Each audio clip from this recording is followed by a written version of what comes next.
Caitlin Butler, and I had to do a lot of interesting research on a beautiful country. This country is an island country. This is their flag, and they have a beautiful nickname. Their nickname is the Teardrop of India. Here is my country, right over there, nestled right underneath India. They do a lot of business with India because they're so close. India is oftentimes a foreign direct investor. So is China. So are a lot of other countries near here. There's a huge airport built by China recently, which got a lot of flack because it is almost completely empty.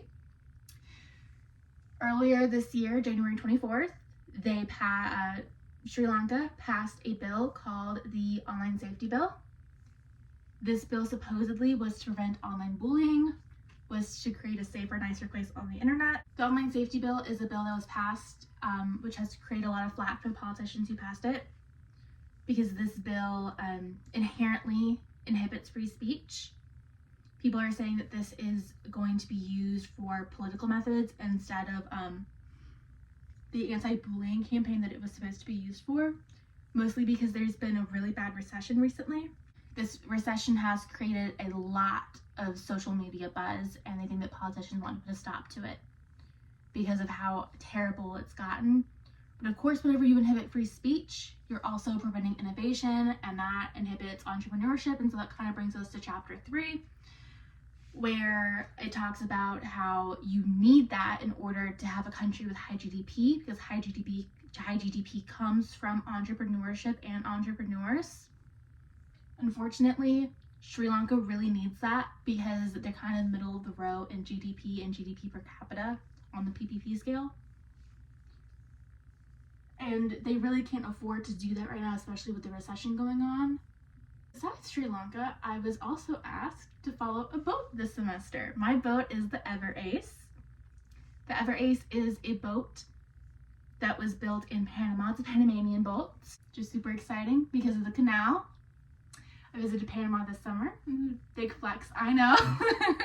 To see some relatives, and one of them works on the canal, and so she talked us through the canal, and she talked about how the boats light up, and she talked about the way they go through in the different countries, and it's very inherent when you look at the path the Ever Ace is. It's very inherent when you look at the path that the Ever Ace has taken this semester. It started off over here near Sri Lanka, actually, in the Indian Ocean, right between Indonesia and Sri Lanka, which is over here in the Indian Ocean. Then it moved from here, the west coast of Africa, heading Senegal and Mauritania, moving from here all the way to England, kind of over here near the English Channel, near France and Belgium, moving from France and Belgium all the way, this moved all the way here from England in the English Channel to Malaysia and Burma. I've always heard of Burma and Malaysia. I knew they were somewhere over here, but I never knew exactly where on the map they were, and now I know.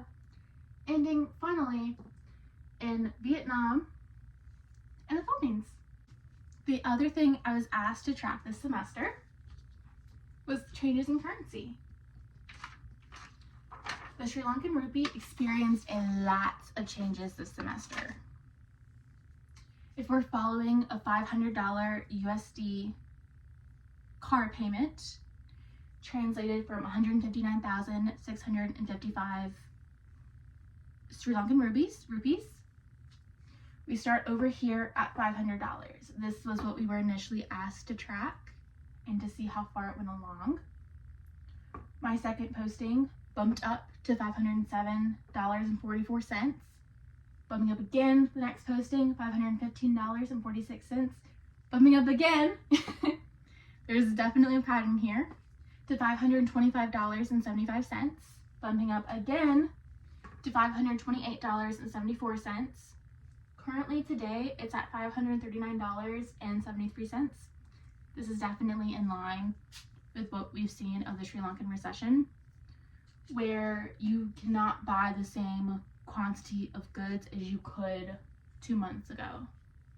This is definitely a bad thing for the currency and for the people, and it is really sad to see how quickly it's changed. This is definitely very drastic inflation. Thank you for letting us do this project. It was really, really incredibly interesting. So, Abara Sufti in Sinhala and Nanjani in Tamil. Thank you.